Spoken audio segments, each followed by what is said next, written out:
नंदपुर गांव में रहने वाली रमा एक छोटे से घर में अपनी बेटी चांदनी और पति सुरेश के साथ एक खुशहाल जिंदगी बिता रही थी। रमा स्वभाव की बहुत ही भली औरत थी। उसने जिंदगी में कभी किसी का बुरा नहीं किया था। एक रोज की बात है, उसका पति रमेश शाम के समय काम से लौट रहा था। तभी रास्ते में घात लगाए बैठे कुछ लुटेरे उसे लूटकर बहुत मारते हैं। अरे कोई बचाओ, मुझे छोड़ो, मुझे रहम करो, बचाओ। वो लुटेरे उसके सारे पैसे लूटकर उसे वहीं घायल छोड़ जाते हैं। तभी रास्ते से गुजर रहे कुछ गांव वाले सुरेश को इस हालत में देखकर उसे घर पहुंचा देते हैं। उसकी ऐसी हालत देखकर रमा और उसकी बेटी चांदनी बहुत दुखी हो जाते हैं और कुछ देर में डॉक्टर घर आकर सुरेश की जांच करते हैं। देखिए, इनके घाव बहुत ही गहरे हैं। ठीक होने में इन्हें समय लगेगा। तब तक इन्हें आराम की सख्त जरूरत है। ये कुछ दवाइयाँ लिख रहा हूँ, इन्हें देते रहिएगा। डॉक्टर सुरेश की मरहम पट्टी कर वहाँ से चला जाता है। लेकिन अब सुरेश की हालत खराब होने से घर में पैसे की तंगी हो जाती है, क्योंकि जो कुछ भी बचत थी वो सुरेश के इलाज और दवाइयों में खर्च हो रही थी। धीरे धीरे घर में राशन भी खत्म होने लगा था। एक रोज रमा खाना बना रही होती है तो चांदनी कहती है, माँ, आज कुछ अच्छा सा बना दो ना, बहुत दिनों से कुछ अच्छा नहीं खाया।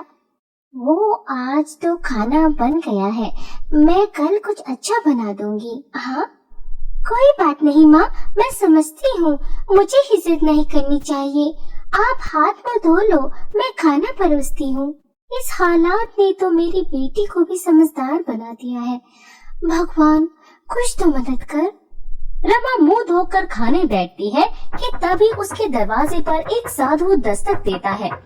हरि ओम, कोई है जो इस साधु को भिक्षा दे? हरि ओम। माँ, कोई बाबा आए हैं लगता है, लेकिन घर में तो अनाज है नहीं। मैं उन्हें जाने को कह देती हूँ। नहीं नहीं बेटी, घर से किसी जरूरतमंद को खाली हाथ नहीं लौटाते। तू बैठ, देखती हूँ। तभी रमा अपनी खाने की थाली लेकर दरवाजे पर जाती है तो साधु एक बार फिर कहता है, कुछ अनाज हो तो दे दे बेटी, ये बाबा भूखा है, भगवान तेरा भला करेगा। माफ करना बाबा, अनाज तो नहीं है मुझ गरीब के पास, लेकिन ये खाना आप खा लीजिए। रमा उस बाबा को अपने हिस्से का खाना खिला देती है। खाना खाकर बाबा की भूख शांत होती है और वो मुस्कुराकर कहता है, बेटी, तूने मुझ साधु का पेट भरा है, तुम्हारा भी जरूर भला होगा। मुझसे जो हो सका बाबा मैंने किया। बाकी आप आशीर्वाद दें कि मेरे पति जल्दी ठीक हो जाए और मेरे घर के हालात सुधर जाएं। सब ठीक होगा बेटी। मैं तुझे एक वरदान देता हूँ कि तू अपने ये हाथ जिस चीज पर फेरेगी वो आधी सोना और आधी चांदी हो जाएगी। लेकिन बस एक बार ही ऐसा होगा और मुझ भूखे का पेट भरने के चलते मेरे यहाँ से जाते ही तेरा पति भी स्वस्थ हो जाएगा। रमा साधु की बातों को सुनकर अचंभे में थी, लेकिन साधु के जाते ही उसके पति के सारे घाव ठीक हो जाते हैं। ये देखकर चांदनी खुशी से अपनी माँ के गले लग जाती है और रमा भी अपनी बेटी के सर पर प्यार से हाथ फेरती है। उसके हाथ लगाते ही चांदनी के बाल आधे सोने और आधे बाल चांदी के हो जाते हैं। ये देखकर रमा चांदनी से कहती है, ये तेरे बाल सोने चांदी के कैसे हो गए? ये कैसा चमत्कार है रमा, मेरा अचानक से ठीक हो जाना और चांदनी के सोने चांदी के बाल हो जाना। मेरे बाल सोने चांदी के? तभी चांदनी खुद को आईने में देखती है तो अपने काले घने बालों को सोने चांदी का देखकर दंग रह जाती है। तभी रमा कहती है, यानी ये उस साधु बाबा के वरदान का असर है। मैंने चांदी के सर पर हाथ लगाया तो उसके बाल सोने चांदी के हो गए। साधु बाबा के कहे अनुसार ऐसा बस एक ही बार होना था। माँ, मेरे बाल कितने चमक रहे हैं, सोने चांदी के बाल। चांदनी जहाँ अपने सोने चांदी के बालों को लेकर खुश थी, तो वहीं रमा इस सोच में पड़ जाती है कि साधु का दिया ये वरदान उसकी बेटी के लिए कहीं श्राप साबित ना हो जाए। समय बीतता है और धीरे धीरे पूरे गांव में रमा की सोने चांदी के बालों वाली बेटी की बात फैल जाती है। एक रोज चांदनी बाजार से सामान लेकर लौट रही होती है। तभी गांव की औरतें उसे देखकर बातें बनाते हुए कहती हैं, अरे बिमला, देख तो कितने चमक रहे हैं इसके सोने चांदी के बाल। चमक तो रहे हैं, लेकिन क्या फायदा ऐसे सोने चांदी के बालों का। बाल तो काले घने ही अच्छे लगते हैं। अरे ऐसे सोने चांदी के बालों वाली से तो कोई लालच में आकर ही शादी करेगा। सही कह रही है, पता नहीं ऐसे बालों के साथ इसकी शादी होगी भी क्या नहीं। उन औरतों की बातें सुनकर चांदनी को अब तक अपने सोने चांदी के बालों से बहुत खुशी थी, पर अब वो सोच में पड़ जाती है और अपनी माँ के सामने अपनी चिंता जाहिर करती है। ये बात तो मैंने सोची ही नहीं कि तेरे ये बाल अब साधारण नहीं रहे।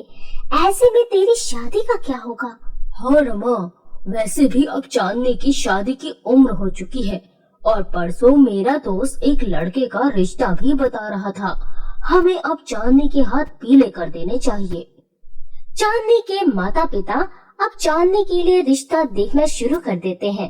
चांदनी के सोने चांदी के बालों को देखकर हर कोई रिश्ते को ना कर देता और जो हाँ करता वो लालच में करता, न कि चांदनी के गुण और स्वभाव को देखकर। ऐसे में चांदनी के माता पिता को उसके भविष्य की चिंता होने लगती है। एक रोज दोनों आपस में बात करते हुए कहते हैं, ये सोने चांदी के बाल तो मेरी बेटी के लिए मुसीबत हो गए हैं। ऐसे में क्या उसे उसका जीवन साथी कभी नहीं मिलेगा? ऐसा क्यों सोचती हो तुम? और भगवान पर भरोसा रखो, सब ठीक होगा। इस तरह समय बीतता है और एक रोज चांदनी जब मटके में पानी लिए घर लौट रही थी, तो तालाब किनारे उसे एक मछली तड़पती हुई नजर आती है। चांदनी उसे तड़पता हुआ नहीं देख पाती और उसकी मदद करने के लिए उसे उठाकर तालाब के पानी में छोड़ देती है।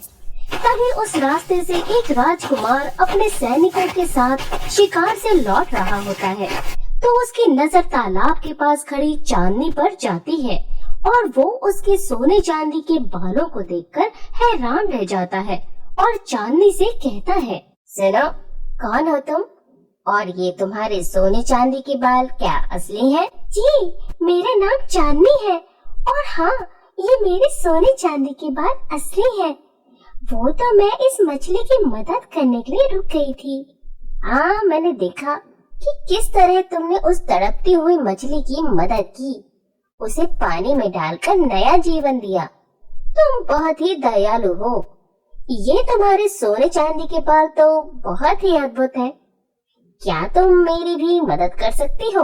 मदद? कैसी मदद? मैं और मेरे सैनिक काफी थक गए हैं, तो क्या तुम हमें अपने घर ले जाकर कुछ खिला सकती हो? हाँ हाँ, क्यों नहीं, आप आइए, मेरा घर ये पास में ही है। चांदनी राजकुमार को अपने घर ले जाती है, जहाँ राजकुमार चांदनी के माता पिता से मिलकर उनसे चांदनी की तारीफ करते हुए चांदनी से विवाह करने का प्रस्ताव रखता है। रमा और सुदेश ये बात सुनकर खुशी से फूले नहीं समाते और राजकुमार को हाँ कह देते हैं। इस तरह रमा की सोने चांदी के बालों वाली बेटी की शादी उस राजकुमार से हो जाती है, जिसके बाद चांदनी खुशी खुशी अपने राजकुमार के साथ रहने लगती है।